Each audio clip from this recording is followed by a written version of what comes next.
ആശുപത്രികളിലെ ആരോഗ്യ പ്രവർത്തകരുടെ ഇടപെടലുകൾ പലപ്പോഴും ദൈവത്തിൻ്റെ കരങ്ങളായി നമുക്ക് അനുഭവപ്പെടും. മരണത്തിൻ്റെ വക്കിൽ നിന്ന് ജീവിതത്തിലേക്ക് അവർ ആളുകളെ കൈപിടിച്ച് തിരിച്ചു നടത്തും. രോഗമുക്തിക്ക് ശേഷം രോഗിക്ക് നൽകുന്ന പിന്തുണയും അക്കൂട്ടത്തിൽ വിടും.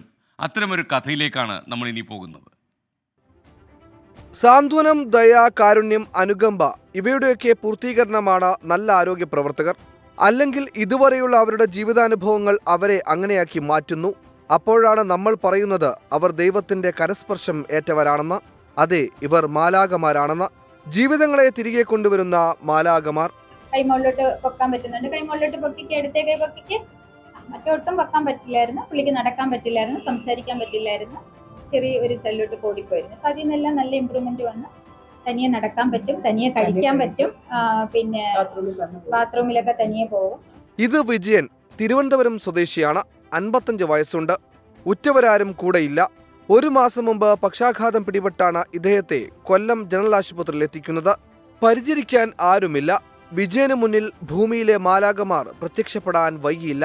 10-15 വർഷമായിട്ട് RCC മെഡിക്കൽ കോളേജിൽ കോട്ടയിലെല്ലാം രോഗികളായിട്ട് പോയി. കയ്യിരുന്ന കാശ് കൊടുത്തായിരുന്നല്ല അവരെ കൂടെ നിന്ന് അവരെ സുഖപ്പെടുത്തി കൊണ്ടുപോയിട്ടുണ്ട് ഒരുപാട് പേരെ.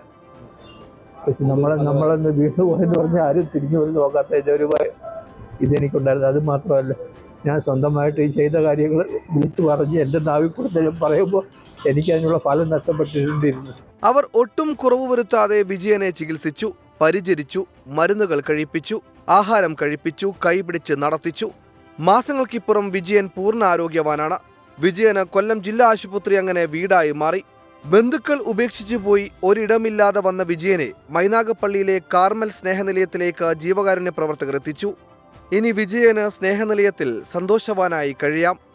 അരുൺരാജ്, 24 കൊല്ലം.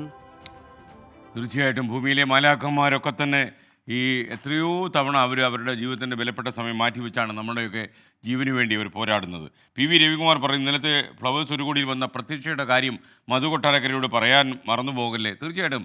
മാത്രമല്ല, താങ്കൾ മനസ്സിലാക്കേണ്ട കാര്യം, നമ്മുടെ പ്രിയപ്പെട്ട പ്രേക്ഷകർ മനസ്സിലാക്കേണ്ട കാര്യം, ഞാൻ ഓൺ എയറിൽ പറയുന്നൊരു കാര്യം അത് അവർക്ക് കൂടിയുള്ള ഒരു ഉപദേശമോ നിർദ്ദേശമോ ഒക്കെ ആയിരിക്കും. അപ്പോൾ അവർ യഥാവിധം ഇത് കേട്ടുകഴിഞ്ഞാൽ തന്നെ നടപടികൾ ആരംഭിക്കും. മാത്രമല്ല, മധു കൊട്ടാരക്കര അല്പനിമിഷങ്ങൾക്കകം നമുക്കൊപ്പം ചേരുന്നുണ്ട്. നമുക്ക് അദ്ദേഹത്തോട് പറയുകയും ചെയ്യാം നേരിട്ട്.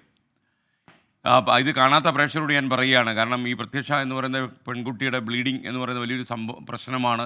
ആ പ്രശ്നത്തിന് അമേരിക്കയിൽ എന്തോ ഒരു മരുന്ന് കണ്ടുപിടിച്ചിട്ടുണ്ടെന്നൊരു വിശ്വാസം അവർക്കുണ്ട്. അത് ശരിയാണോ എന്ന് ചെക്ക് ചെയ്യണം. അത് മധു കൊട്ടാരക്കരെ നമ്മളെ ഏൽപ്പിക്കുന്നു. അമേരിക്കയിലെ വൈദ്യശാസ്ത്ര രംഗത്ത് കാടടച്ചൊരു അന്വേഷണം നടത്താൻ വേണ്ടി.